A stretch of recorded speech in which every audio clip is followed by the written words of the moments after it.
the Raising the Bar podcast, brought to you by the Association of Gray's Inn Students.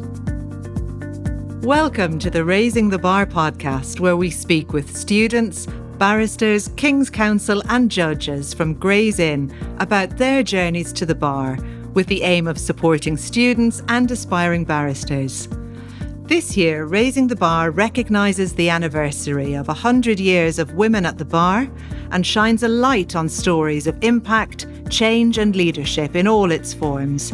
Our guests this season will share the stories of their career at the bar and share their advice and tips from all walks of professional life, from the employed to the independent bar, from junior practice to silk, from trial advocate to inquiry lawyer, and from the bar to the bench. I'm your host for Season 5, Nora Nanayakkara, a student member of Gray's Inn and a Baroness Hale Scholar. I hope our conversation and guests' advice help you on your journey to the bar to explore how Gray's Inn can help you to achieve your potential. So welcome. In this episode, we're recording just after the closing date for bar scholarship applications at Gray's Inn. If you put forward an application, well done. Maybe you're waiting to find out if you've been shortlisted for interview, or maybe you've already been invited for interview, in which case, congratulations. You'll no doubt be thinking about how to put your best foot forward at the interview, so to help, I've gathered some fellow students, all of whom have gone through the process recently themselves. So, welcome, Matty. Would you like to introduce yourself? Hello, my name's Matty. I'm the recipient of an Elizabeth Ann Curnow Bar Course Scholarship, and I'm also a residential scholar here at Gray's Inn. I'm currently studying the bar course at the University of Law in Bloomsbury. Thanks, Matty. Welcome, Chit Krishna. Can you introduce yourself, please? Hello, you can call me CK. I got the Prince of Wales scholarship for the bar course, and I'm also a residential scholar like Matty, and I'm doing my bar course at the City University of London. Thanks, CK. And Ioanna, would you like to introduce yourself, please? Hi, I'm Ioanna. I am not a bar scholarship recipient, even though I've been through the interview. However, I have a BPP scholarship from a university, which is where I am currently doing the bar course. Great, thanks very much. So I'm going to ask first then for your number one top bar scholarship tip. Can I turn to you first, please, Matty? Yes, so I'd say my number one tip is don't feel that you have to give an answer straight away. It's okay to take a few seconds to have a think about what you're going to say, and your answer's likely to be better if you do that. Thanks. And CK? I would say be relaxed and treat it like a conversation. And when you go in with that mindset, you automatically help yourself in a lot of things in terms of feeling and looking confident and speaking at a pace which isn't too fast. Absolutely, thanks. And Ioanna, what do you think your number one top tip would be? I agree with Matilda and CK, and specifically I want to point out confidence. Talking in a slow pace, taking your time to think over the answers, and just be confident in your abilities and what you can do. I think for my part, I'd say the same. For me, it was about relaxing and trying to slow down. I have a really vivid recollection of opening the door and what felt like the longest walk from the door to the chair where the panel were. Although in reality, it must have been, 6, 7 paces. And by the time I sat down, I was really nervous. So I had to take a minute to try to regulate myself so that when I spoke, I didn't take off at a mile a minute. So that would be my top tip. Use that time between the door and the chair to try to steady yourself so that when you begin to speak, you're speaking in as relaxed a tone as you can, given the circumstances. All right. So the first part of the interview is the legal topic. And when you arrive at Gray's Inn, you're given some time before the interview to choose one of two topics. And you're given a couple of minutes. And when you go into the interview, the idea is that you're able to argue for and against that topic. I think you get about 20 minutes. Nora's probably scared you there by saying a couple. Don't worry, it's 20. Another top tip, don't arrive late for your interview. That way you will have the full 20 minutes. So why don't we have a chat about the legal topic and how you approached that topic? So CK. Of the two questions that were given to me, I absolutely had no idea about the second one. So for me, that way my job was a bit easier, that I could quickly pick up which one I wanted to answer. And I would say definitely try and not waste a lot of time deciding what you want to do. And the other thing I would say during preparation is think about both the sides, because I think you're allowed to pick which side you want to argue, but you're very likely to be questioned even from the other side once you're in that interview. Thanks. And Matty. So I'll talk a little bit about how you can prepare in advance of the interview. So I would say the best thing you can do is just to keep on top of legal news as much as possible. I did this by reading the Guardian law section. I think I got the app on my phone, and then you can add the law section to your homepage and just check that every day. And then Counsel magazine puts all of their articles online and you can access them for free. So that's another great resource which I used. But I'd also say if you don't know that much about either of the topics when it comes to the interview, don't panic. There's always something you can say. Just try and think about who it might affect, what the practicalities of that thing might be, and you'll always be able to come up with something to say. And just remember that this question is aimed to test your advocacy as well as your knowledge of legal topics. So as long as you can argue persuasively and say something half decent, then you'll be fine. Thank you. And Ioanna. The same for me from Matty and CK. I didn't know one of the two questions, so again, it was quite easy to pick and choose. I also prepared through reading journals and watching out for any news. A top tip about how to approach it is be calm. As Matty said, they do not want to test your legal knowledge, they want to test your advocacy. So even though you might not be fully aware of this topic, try and think of any way or any circumstance that it could apply and just try and argue it the best way possible. I think I'd say the same, conscious that it's about advocacy rather than your in-depth insights into a particular topic. I found trying to stick to a structure to be really helpful. So try to think of 3 things to say for or against the topic. And even if it is the case that you can't think of anything legal to say, so if you don't know that much about it from a legal point of view, I had a great tip from the careers advisor at the university I was studying at the time. And her advice was, if you can't think of anything legal to say, try and think of something in terms of an ethical argument, a moral argument, a political argument, or a financial argument. And in that way, you should be able to come up with 2 or 3 sensible things to say in a structured way without letting the topic drift about. So that would be my top tip. And I would agree with CK. It can be really tempting when you get the 2 topics to spend the first 10 minutes dithering about which one to pick, but really do try to resist that urge because you'll be wasting valuable preparation time. Is there anything else that we'd want to say about the legal topic, do you think? Maybe just to add to what you just said, I think I listened to one of these podcasts and some other talks, and they always said try to think of 3 points. I could actually only think of 2. So I was slightly panicking going into my interview thinking, oh no, I can only think of 2, but I got the scholarship. So if you can only think of 2, that's fine. I think it's better to make 2 very good points rather than 2 good ones and a rubbish 3rd one just because you feel that you have to do 3. Definitely. That's so true. And CK's point as well about being able to argue literally the opposite of what you just said. So I had just finished speaking about the legal topic and I sat there in this moment of relief that it was over. And without looking up, the panelist in the middle, who was still writing notes, said, "And now argue the opposite side." And I had to immediately flip into arguing the exact reverse of the things I had just been passionately advocating for, which was really tricky.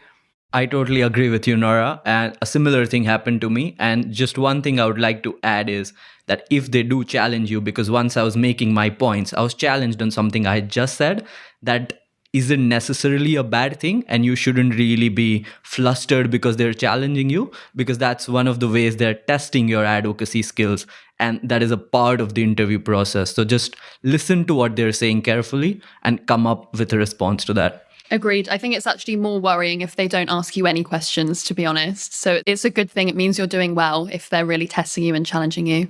Ioanna, you'd agree with that? Yes. So just stay calm. Try to answer as many questions as possible. If they do not ask you any question, it might be because you did everything correct or you did everything wrong. It will show. But yes, be calm. Everything will work out. That's great. A final tip is to try to leave each question at the end of that question. It can be so easy if you feel like you've given a poor answer to carry that with you into your next answer, but really try to approach each question as a fresh opportunity. I can see lots of nodding. Would anyone else agree with that? Yeah, I completely agree. I also think if you feel that your answer hasn't been great, but you've said what you wanted to say, just stop talking. Because I think I've definitely been guilty of trying to kind of dig myself out of a hole and I just go on and on forever. Just stop talking, move on, and hopefully you'll give a better answer to the next question. Great advice. And on that, shall we move on to our next question? So once you finished the legal topic, what you may be asked, I know some of us were and some of us weren't, but no doubt you'll be anticipating it, is the question of why it is that you want to be a barrister. And it sounds like a really easy, simple question. And yet I know so many of us find it tricky to answer that without sounding trite. So any tips or advice about answering that question? My advice is to be authentic. When you want to become a barrister, you know that you want to do something. So be authentic, say what it is you want to say. It is the reason why you want to become a barrister, and basically just back up every point you make. Great, thanks. And Matty, CK, what do you think? So I always approach this question by trying to tell a story. So I say what first made me think I might want to become a barrister. And for me, when in tutorial discussions at university, I found that I really quite liked arguing against the tutor and trying to convince them of what I was saying. I would then move on to say what I've done since then to kind of find out a little bit more about the career. So whether that be mini pupilages or moots or something like that. And then I would say that as well as these things, I also know that I know what the realities of the profession are. And despite that, I still want to be a barrister. So that's how I approach it. I don't think that's the only way to answer that question, but that's what I do. I agree with Matty. I want to elaborate on the last point, which is to show that you thought about the realities. Because when I was preparing for it, I've been told that a lot of people, for example, say that I want to be a barrister because it's allows you to be self-employed. But when you say that, you forget that there are lots of professions which allow you to be self-employed. Why particularly a barrister? That could be one of the points. But like Matty said, you have to think it through, because with self-employment also comes a lot of issues on its own. And when you thought it through, you will know both sides of the coin. There will be particular reasons why you still want to be a barrister. So I think it is very important to show them that you've thought all of this through. You done mini pupilages, for example, or in whatever way you thought about it, and know about the realities of the profession. I think that's a really good point you made there. I think as well as answering the question of why you want to become a barrister, you also have to think why you don't want to be a solicitor or any other similar profession that you could go into. So have a think about that, because I'm sure at some point somebody might ask you why you've decided to be a barrister rather than a solicitor. So if you can show that in your answer, that's definitely a good thing. Ioanna, did that come up for you? Yes, I agree with everything that's been said. You need to draw the distinction between solicitor and barrister when you are answering this question, because they have similar, let's say, obligations, but they're so opposite to each other.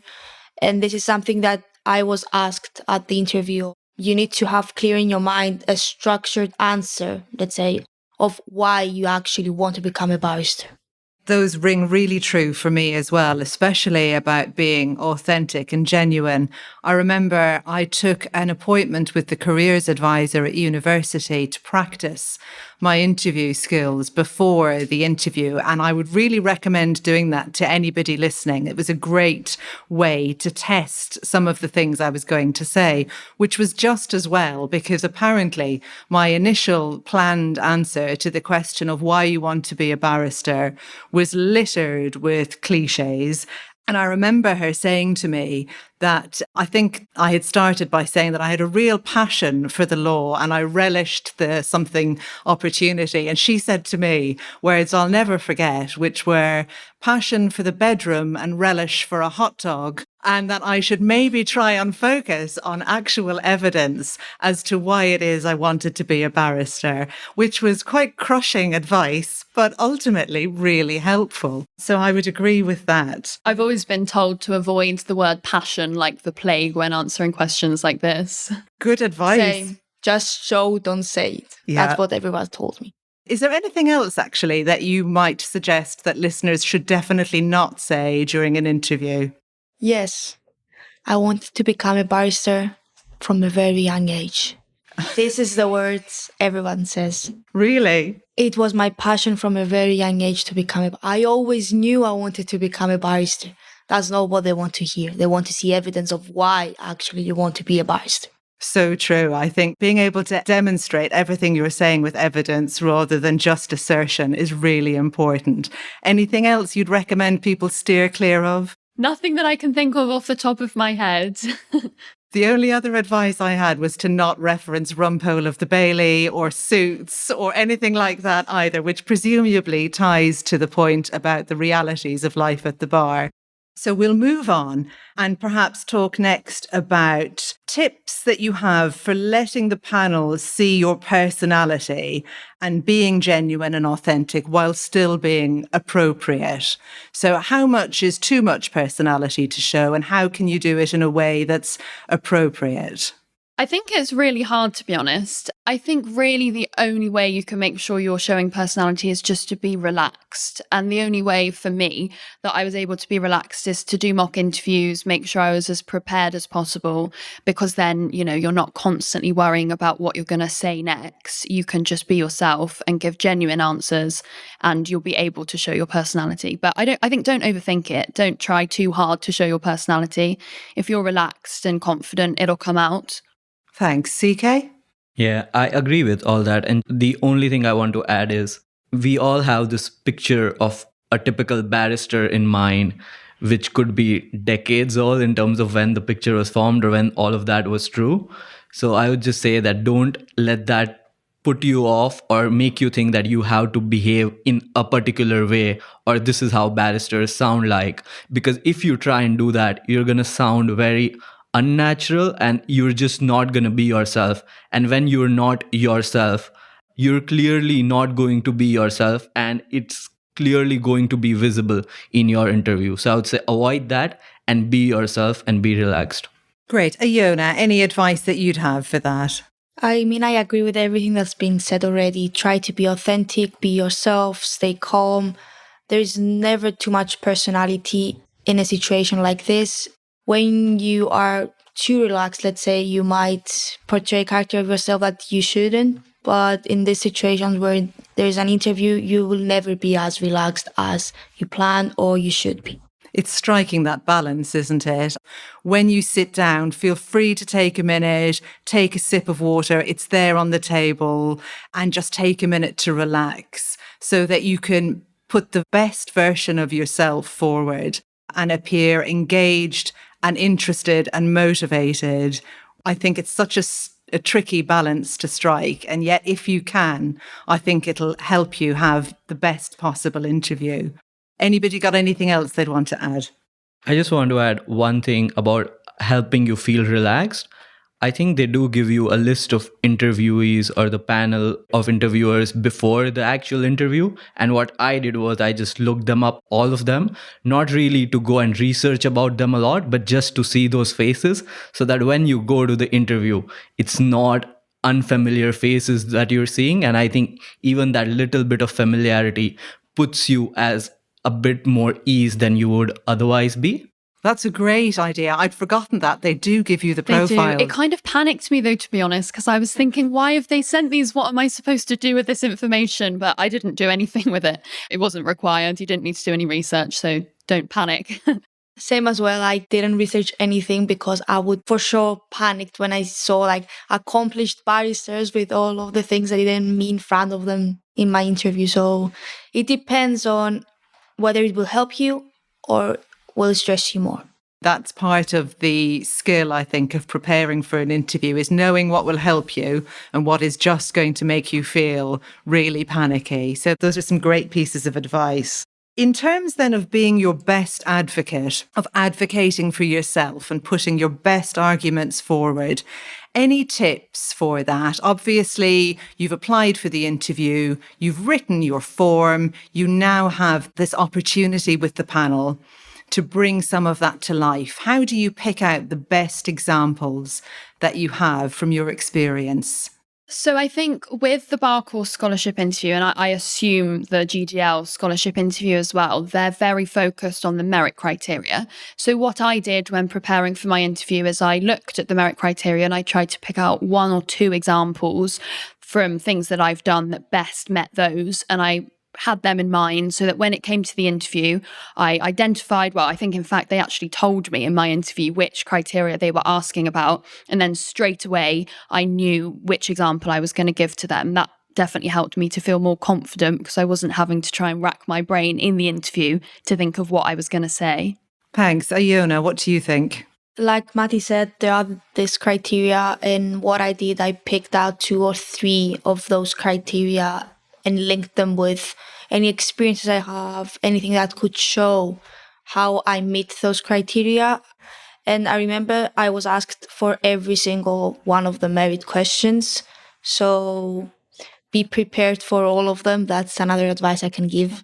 And be ready to have 2 or 3 examples from each one, because again, I was asked 2 examples for the same thing. Great. And CK? I agree with all that's been said. I would just like to add that when you're picking that examples or when you decide this is what best communicates what I'm trying to say, do an exercise where you have a wider pool of examples and then think about each of them and try and see which one of them best demonstrates what you're trying to say. I'm sure a lot of people would have heard about the STAR technique. So you can use the STAR technique to add more structure, because you don't just want to focus a lot on, let's say, what the situation was or what the outcome was, but you also want to show what it is that you actually did. And this has to be the majority part of your answer, because what you actually did is what demonstrates how you, let's say, meet one of those competencies or criteria. I would say exactly the same. I think for me, it was about remembering not to make bare assertions. I can do this, I am very good at that, but providing those STAR examples about how it is that I did that, in what context, what did I actually do, what was the result, and trying to remember that when giving the answers. And it's hard when you're nervous. So the more you practice, the better, because it becomes second nature. The other thing that really helped me is that remembering that the panel is there to award the money. They want to give you the money, and they tell you how it is that they're going to make their decision. They set out the merit criteria, and it's the people who score essentially the highest on the merit criteria that are going to get the awards. So the more you can work with your examples to allow them to tick off those merit criteria, the better the chance of success that you will have. So trying to remember to give the panel the pathway to a decision in your favour. What can you say to them to persuade them? What are the best pieces of evidence you have to demonstrate that you tick those boxes? All of those things will be really helpful.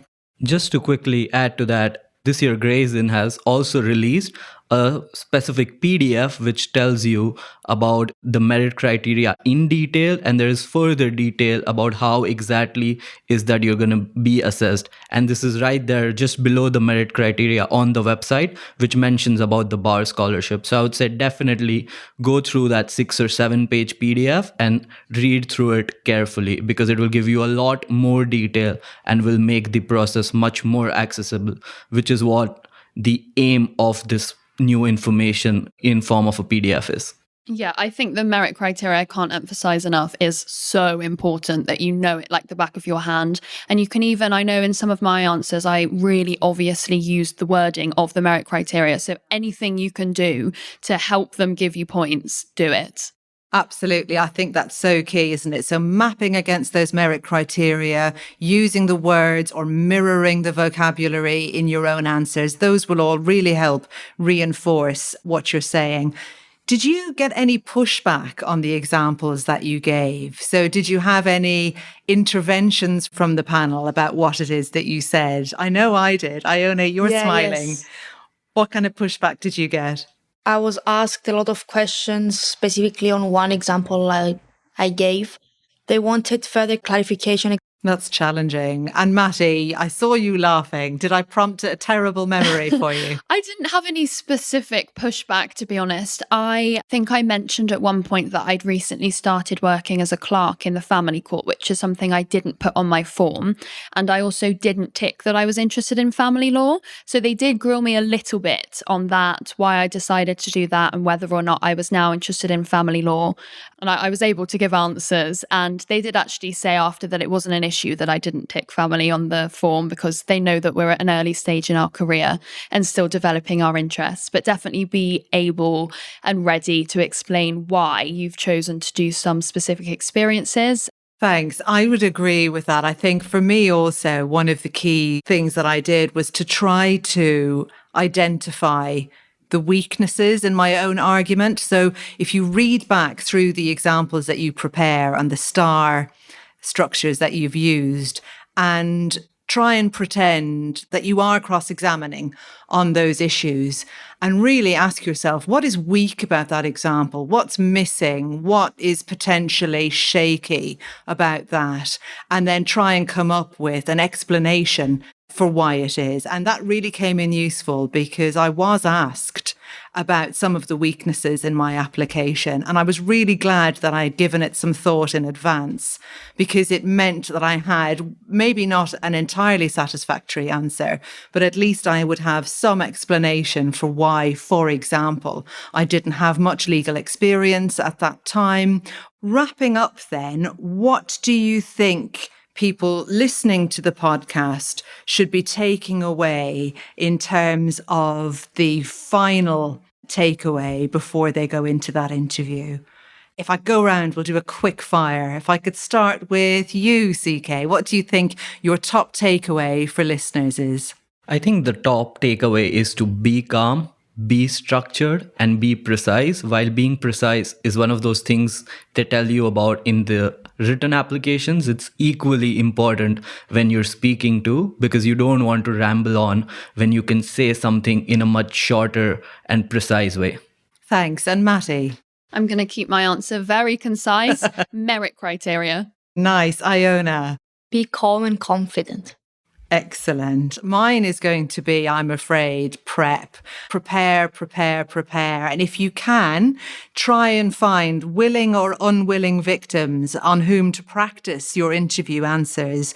Family members, a compliant pet, anybody that you can find to sit still and listen to you run through those answers will only help you on the day. So that brings us to the end of this episode. Thanks so much to Ioanna, Matty and CK for joining. Thank you so much for having me. Thank you for having us. Good luck. Thank you for having us, Nora, and best of luck. I hope our advice and tips on preparing for your bar scholarship interview was helpful. Thanks to Gray's Inn for their support and to the podcast company for producing. Be sure to catch the next episode about life at Gray's Inn, where there will be more tips and advice for aspiring scholars and students. Thanks for listening to Raising the Bar. Look forward to catching up next time. Thanks for listening to the Raising the Bar podcast. Please follow, rate and review on your podcast app. And for more information, check us out on Twitter at AGI Students.